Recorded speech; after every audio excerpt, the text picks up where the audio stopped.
everybody. Finally, after 2 months practically, posting something. In particular, it's going to be 3 things, although one of them's really short. It is 2615 J, the actual document, and a tale that is associated with it has to do with SCP-001, i.e. Da Factory. Just to let you know, if you're new to this channel, 90% of the stuff that I read, I put disclaimers on, just in case, because there's some very dark stuff that is written in the SCP universe. This definitely not being an exception, okay? There's a whole bunch of just dark stuff that happens. Besides that, apologies for having it take so long. Honestly, October was the most busiest month that I have ever experienced, and I know we're in the middle of November, but I've been trying to figure stuff out in my life because I literally have no job right now, which is one of the reasons why this is posted. Also, the quality hopefully will be a little better than what I normally have, although I think that's start of something that has been happening quite a bit on my videos, is I've been getting better as time has gone on. Besides that, if you guys have stayed this long, hope you guys have an amazing day, night, whatever it is. Oh, I forgot one more thing. Guess what? My legs finally work! Okay. Hope to see you in this video. Item number SCP-2615-J. Object class Euclid. Special containment procedures.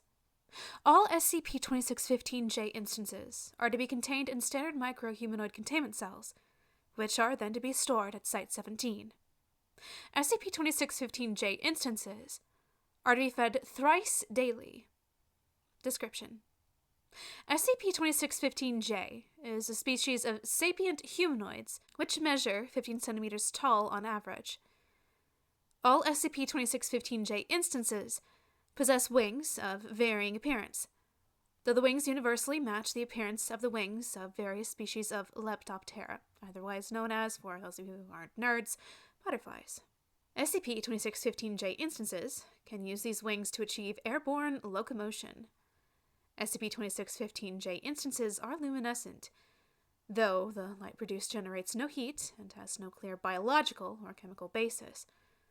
SCP-2615-J instances are capable of limited reality warping, with most of their effects only affecting natural phenomena. Phenomena affected by SCP-2615-J include weather patterns, atmospheric temperature and pressure, animal behavior, and plant growth. Addendum: Interview with SCP-2615, instance number 28. Interviewer, Dr. Tamlin. Begin log. Are you aware that special aspects of your physiology are not scientifically possible? Correct. Would you care to explain how they work? I get it.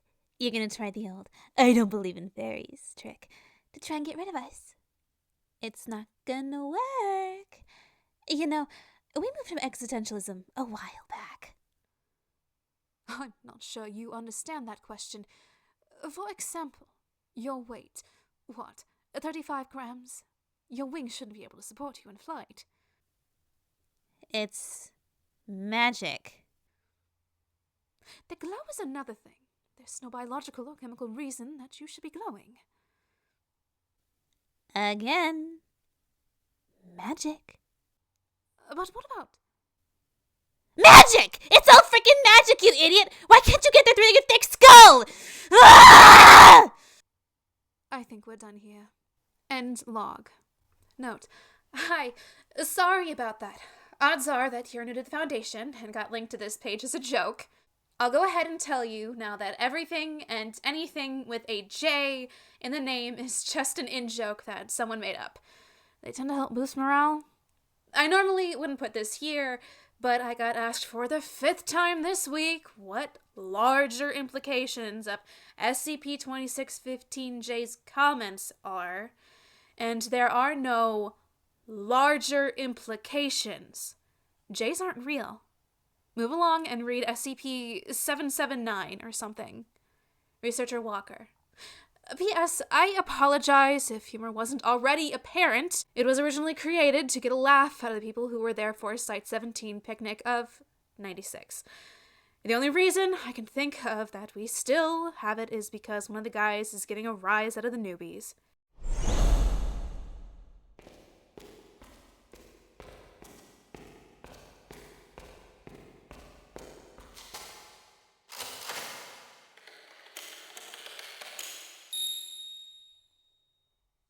Red sky at night, sailor's delight. Red sky at morning, sailors take warning. The sun dances along the sea, and all their love bleeds red. Antimemetic inoculation confirmed. Please proceed. Warning: viewing of this file is restricted for personnel under Level 3/2615 clearance. If you have opened this page in error, please close it, clear your page history for the last hour, and report to your HMCL supervisor for Class HM mistakes. Your cooperation is appreciated.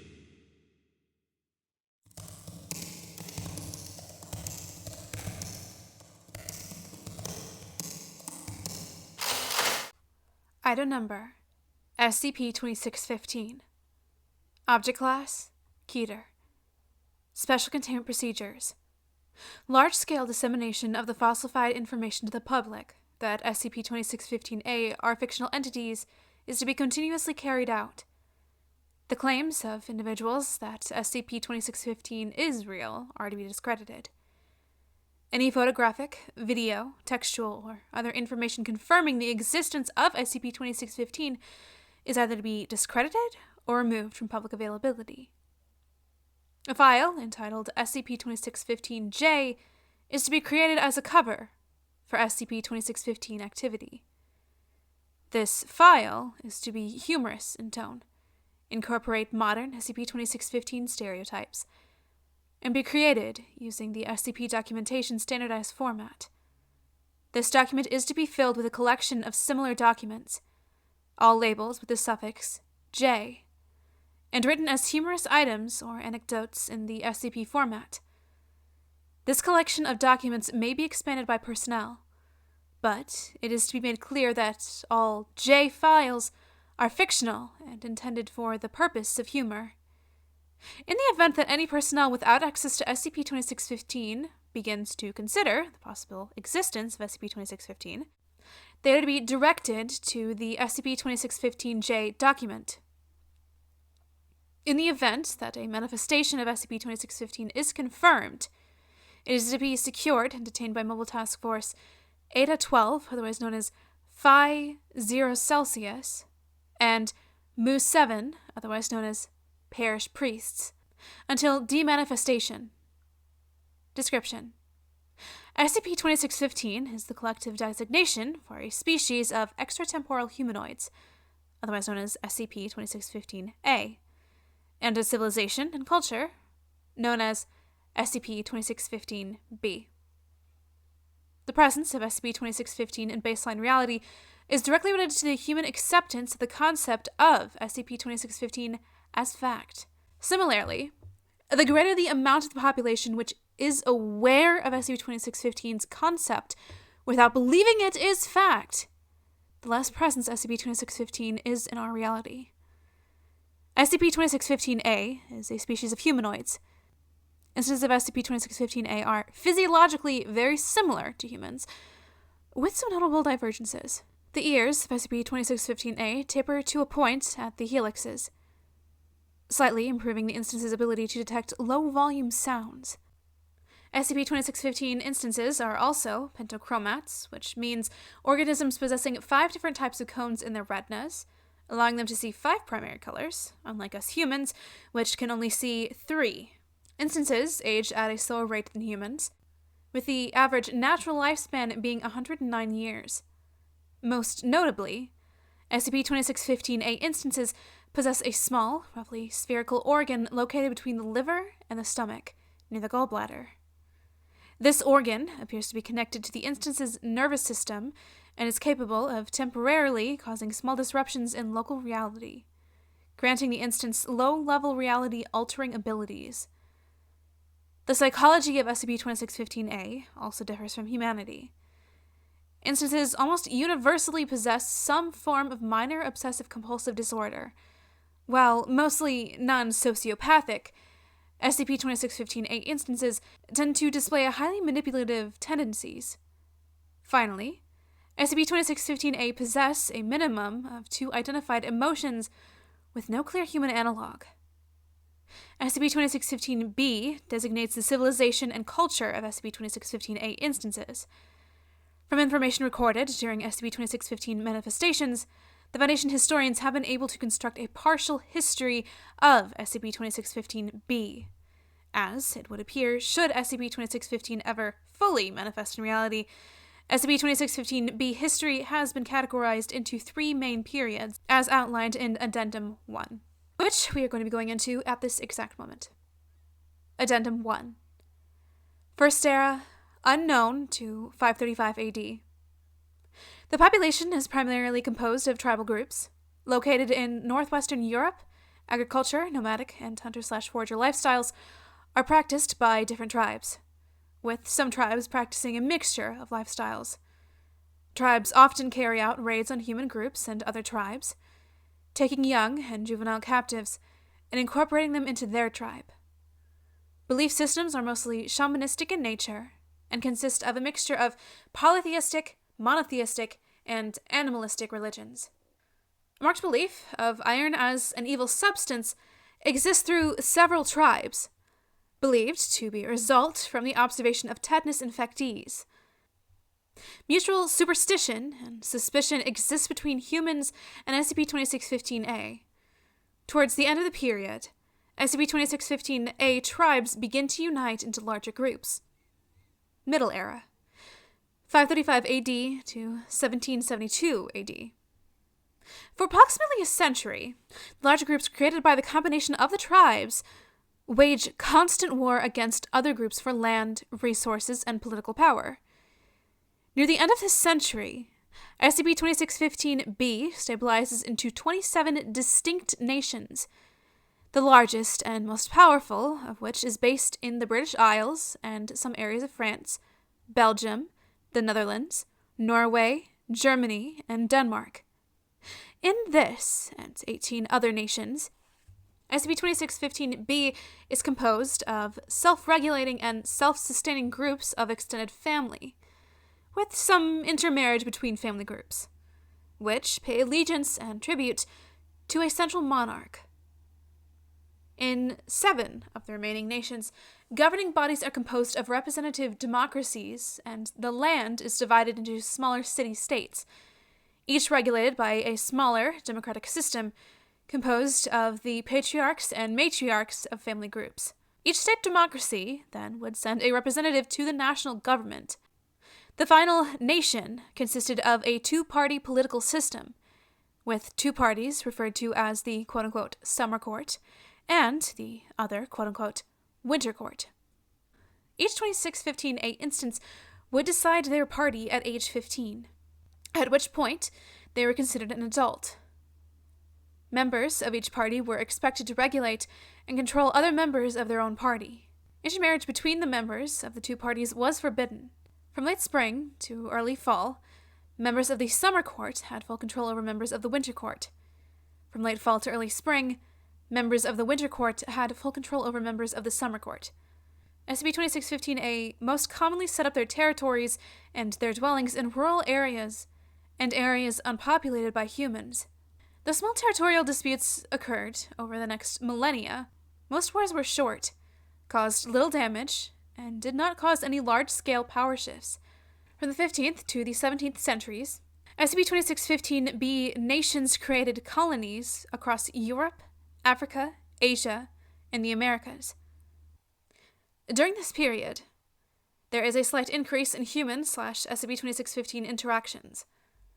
Though still rare, SCP-2615 instances will occasionally enter business agreements with humans for an exchange of goods or services. SCP-2615-A also widely begin the practices of abducting human infants and raising them in SCP-2615-B, and of planting SCP-2615-A instances to be raised in human society.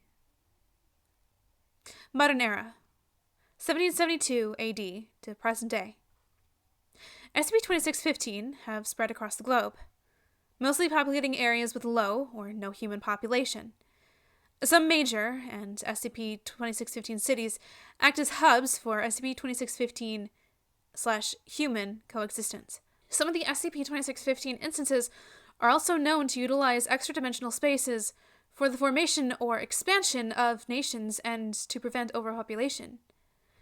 Most SCP-2615 territories swear allegiance to one of the 25 of the original 27 SCP-2615-B nations, with 2 of the original monarchies being incorporated into the largest monarchy. The existence of these territories has changed the geopolitical status of several baseline nations, with most nations having a lesser amount of territory, and many nations having an increase or decrease of wealth or power based on proximity to the relations with SCP-2615 nations. Something notable is the widespread integration of anomalies into SCP-2615-B and the daily lives of SCP-2615-A, and some overflow of anomalies into human life and society. The Foundation and most groups of interest still in operation, but with no interest in maintaining the secrecy of the anomalous and having more relaxed attitude towards anomalies. Addendum 2. A common question asked by new members to the SCP-2615 Containment Project is why we go through the trouble of maintaining the J article, or why we even made it in the first place. Why not just keep doing the same thing we do to the public, to personnel? The main reason is that it doesn't work. Sure, we can keep telling people that SCP-2615 is all a big myth, but take a second and look around you. Half the things we contain here are what myths are made of.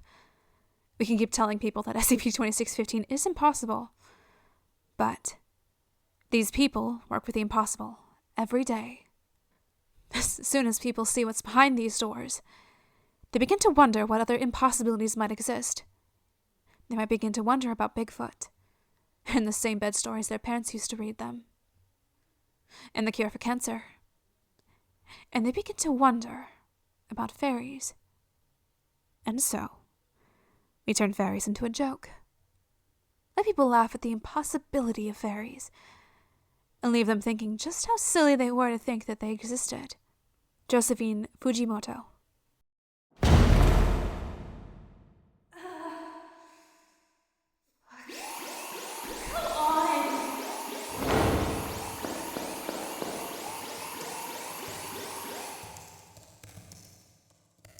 Warning. Any non-authorized personnel accessing this file will be immediately terminated through bearing a Langford mimetic kill agent. Continuing without proper mimetic inoculation will result in immediate cardiac arrest followed by death. You have been warned.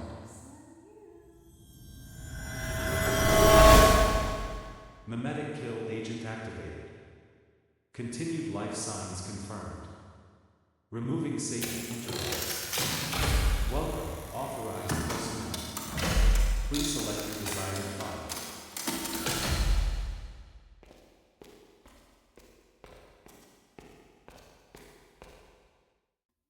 SCP-001 Da Factory. An O5's tale. Good evening, Doctor. No. Don't stand up. And yes, I am who you think I am. Let's not make any more of this than it is. You know my number, and I know enough about you to make a duplicate that even your mother wouldn't be able to tell apart from the real you. No, that's not a threat. It's just a fact. Now, as to my business here, it seems you have stumbled upon something above your clearance. Well, no. Stumbled is not the right word. Dug up? Perhaps. And you are getting to the point where further digging would end in some fairly lethal gunshot wounds. This would be a sad state of affairs, as you are otherwise quite a good researcher. Therefore, you're getting something very few people in the Foundation ever get. An explanation. Yes, We were alerted when you first started digging into SCP-001. Every researcher who has been around for a while looks into it. Most are satisfied when they uncover the angel with the flaming sword. It's buried under enough levels. But then you started looking into the factory. And that is when I knew you wouldn't stop. So, here it is. Plain and simple. The factory is SCP-001. But it will never be written up. It was a choice I made early in the creation of the Foundation, and it's a choice I will stand by. You researchers are far too curious, and I'm not sure which scares me worse. That we will never understand the factory, or that one day we will. Well, I'm sure you're eager to learn more. The factory was built in 1835. Back then, it was known as the Anderson Factory, named after James Anderson, a rather well-to-do industrialist. It was built in, well, we'll just say America, and was the largest factory yet designed. A good mile across at its widest, 3 stories tall throughout, with a special 7-story tower by the front gate that Anderson lived in. It was designed to be the ultimate factory, capable of taking care of everything, including the housing of workers. People could be born, work, live, and die without ever leaving the confines of the factory.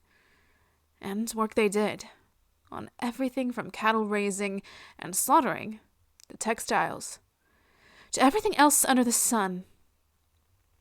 Now, no one knows whether James Anderson was actually a Satan worshipper.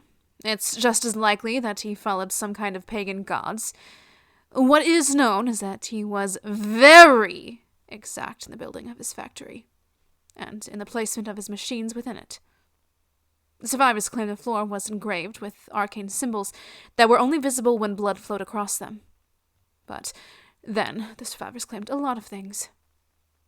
What is known is that Anderson made his money on the blood and sweat, and sometimes body parts of the lower class. His journals indicate he thought of them as less than human, being put on this earth to only serve his will.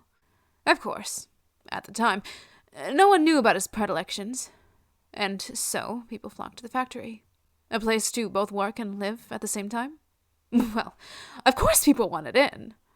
Never mind the harsh working conditions, sadistic security force, and all the rest. Factory workers were forced to work 16-hour days, work only shutting down on Sundays. Between sunrise and sunset, workers were not given individual rooms, instead sharing rooms with 8 other people, sleeping in shifts of 3. Medical attention was unheard of. If you were injured in the course of your duties, which most people were, you were expected to just keep working. Anyone too injured to work was dragged off by the security. For 40 years, the Anderson factory cranked out all sorts of things for people.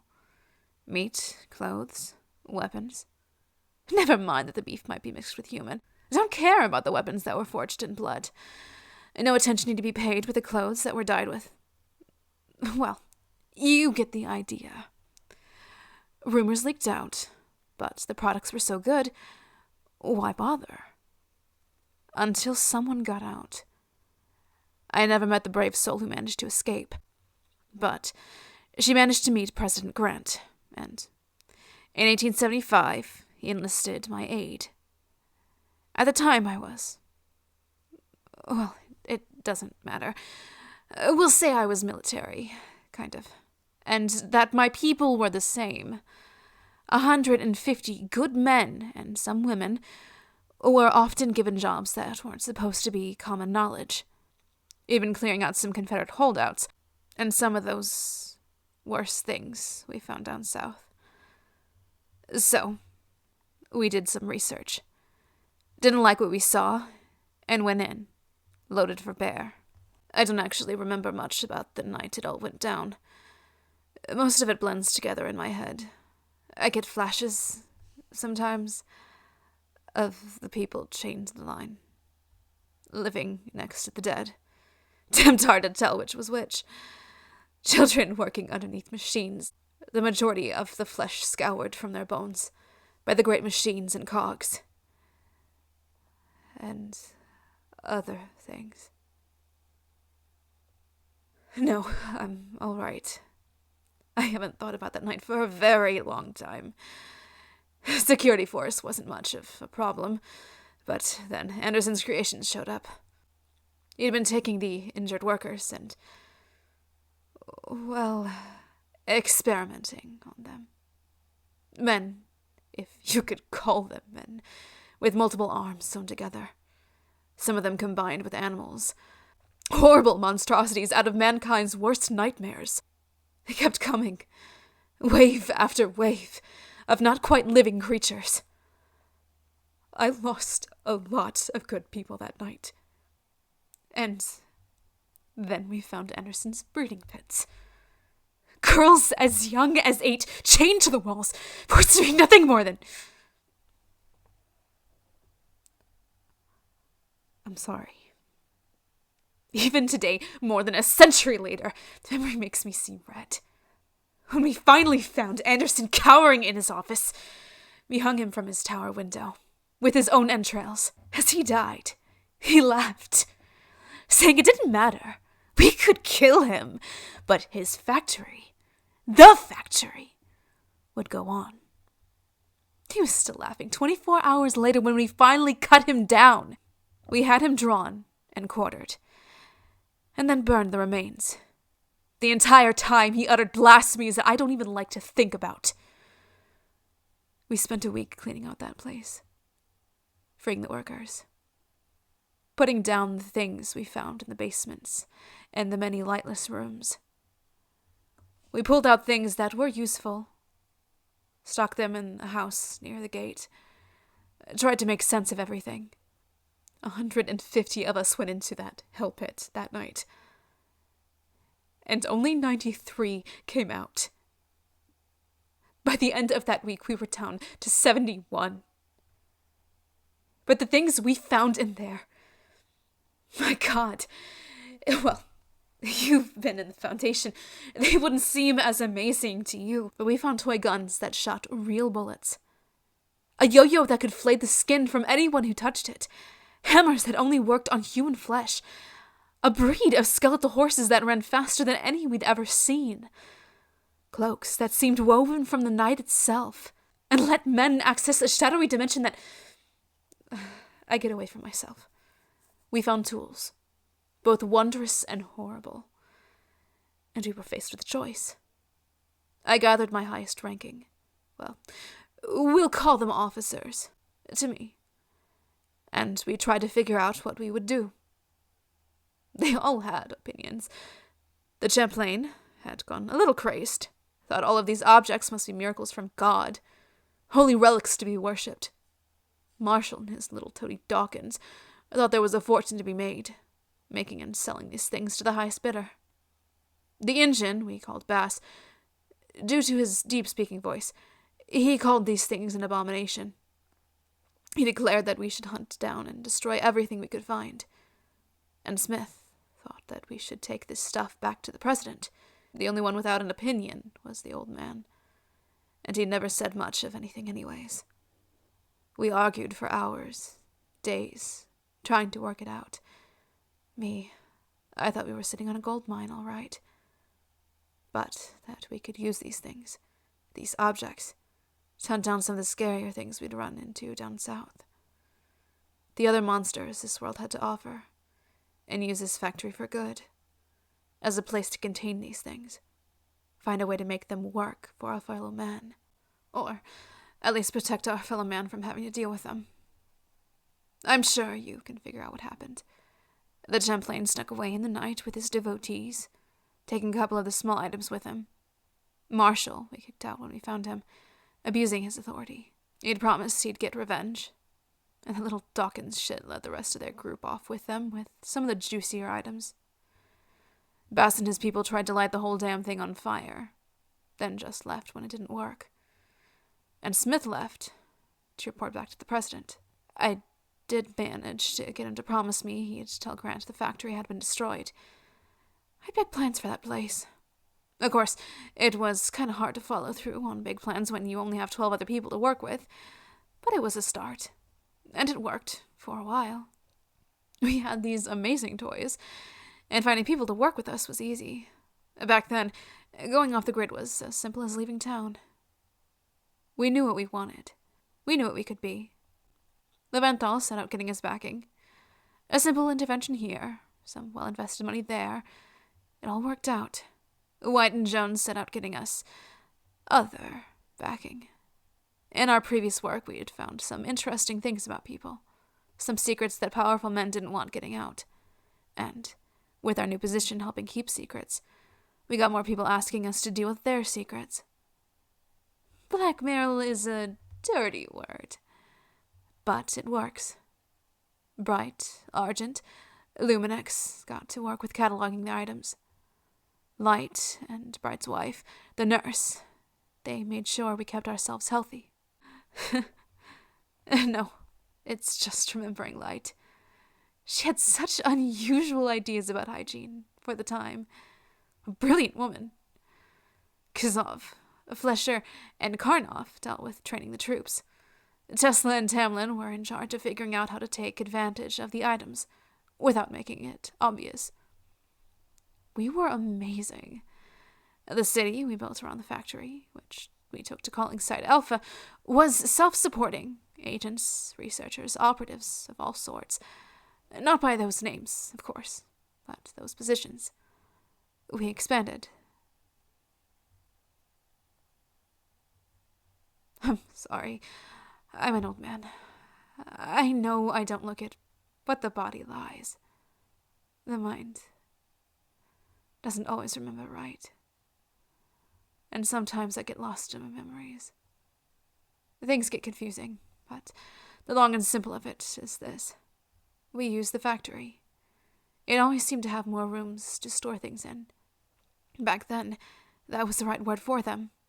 Things. And no skips then. No. We thought we had the factory tamed. That's one of the reasons I refuse to quit this job. If there's anything I can do here, it is to remind people that we will never tame these things. Can tame them? Yes. But we saw with Abel. Tame them? Never. After a decade or so, we were pretty organized. 13 original of us were being called by numbers, not names. We knew how to make things work. And if a thing or two vanished inside the factory, still. And the occasional D-class. What? Yes, we had D-class back then. Disposables. That's where the D comes from. Had to have someone test on the things. Tesla and Tammin were both very firm about that. But yes, sometimes we lost people who didn't matter.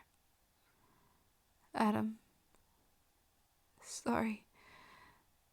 Dr. Bright was fond of saying it was the factory taking its toll.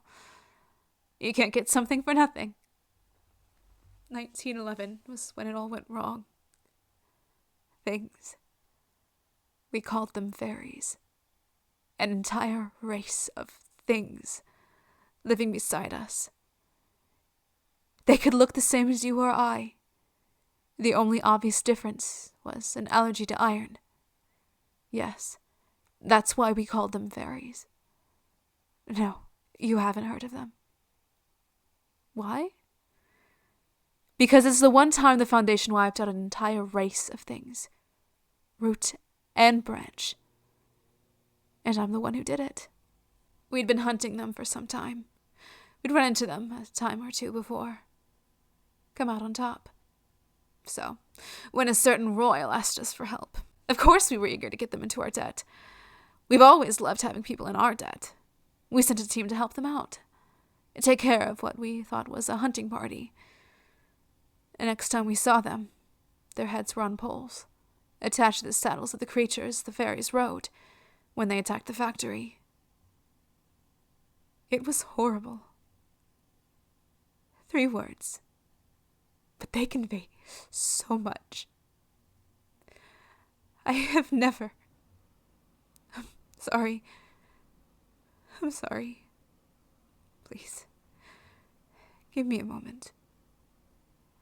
I've never told this part to anyone. You should consider yourself lucky.